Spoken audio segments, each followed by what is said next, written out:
प्रहलाद पटेल ने राहुल गांधी द्वारा न्याय यात्रा में केंद्र सरकार पर अपने बयानों से हमले को लेकर कहा कि अमर्यादित भाषा देश के लोकतंत्र में कभी स्वीकार्य नहीं है।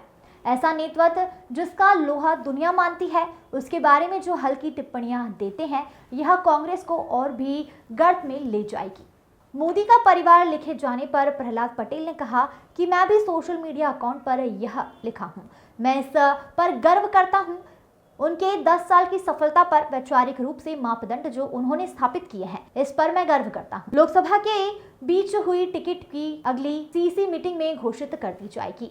छिंदवाड़ा से लोकसभा चुनाव लड़ने के सवाल पर उन्होंने कहा कि मैं कभी मना नहीं करता हूं, पार्टी फैसला करती है। राम मंदिर दर्शन करने जाने पर प्रहलाद पटेल ने कहा कि इससे ज्यादा आनंद वाला क्षण नहीं था। प्राण प्रतिष्ठा के बाद मैं पहली बार गया हूं। मैं राम जन्मभूमि आंदोलन में रहा हूं और प्राण प्रतिष्ठा के बाद पहली बार दर्शन किए हैं। कांग्रेस के जयराम रमेश का मोदी के 10 साल को अन्याय काल बताए जाने पर उन्होंने कहा कि जिनके साथ पीछे खड़े हुए लोग भाग रहे हैं, उनका साथ कोई नहीं देगा। उनको यह टिप्पणी शोभा नहीं देती। अमर्यादित भाषा देश के लोकतंत्र में कभी भी स्वीकार नहीं है और देश का ऐसा नेतृत्व जिसका दुनिया लोहा मानती है, उसके बारे में जो हल्की टिप्पणियां हैं, ये कांग्रेस को और गर्त में ले जाएंगी। सर, मोदी का परिवार जो लोगों ने अपने ट्विटर पे और सोशल मीडिया पे लगाया, उस पर क्या कहना चाहेंगे? मुझे लगता है कि ये निर्णय लगाया, मैंने भी लगाया, तो मैं गर्व करता हूँ अपने नेता पर, उनके नेतृत्व पर, 10 साल की सफलताओं पर, वैचारिक रूप से विरासत और विकास के जो मापदंड उन्होंने स्थापित किए हैं, तो मुझे गर्व है कि मैं मोदी के परिवार का हिस्सा हूं। इस पर सर कांग्रेस ने कहा है कि ये सिर्फ ब्रांडिंग हो रही है और पीछे जो 10 साल है वो अन्याय काल के रहे हैं। मुझे लगता है कि जिनके साथ पीछे खड़े हुए लोग भाग रहे हैं, उनकी तरफ तो कोई खड़ा नहीं हो रहा है, उनको एक टिप्पणी शोभा नहीं देती। अयोध्या में जमीन मिलने की बात, धर्मशाला के भी मुख्यमंत्री जी भी बोल रहे थे। मुख्यमंत्री जी ने ये बात कैबिनेट में कही, मतलब कैबिनेट में तय हुआ है तो सरकार आगे बढ़ेगी। बची नहीं सर 5 सीटों का, कब तक ऐसा लग रहा है क्या दें?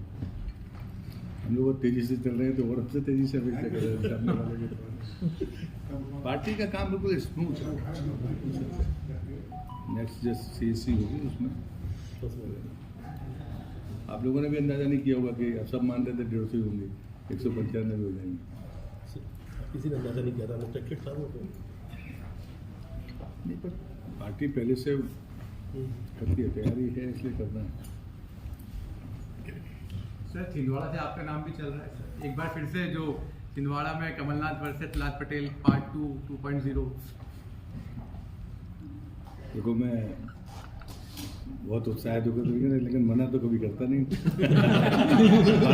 पार्टी फैसला करती है तो मैं ऐसा आदमी हूँ जितनी जगह तो अब मुझे बार बार ये कहने की जरूरत नहीं है, और ये फैसले पार्टी के फैसले हैं, इसमें प्रहलाद पटेल का कोई फैसला नहीं।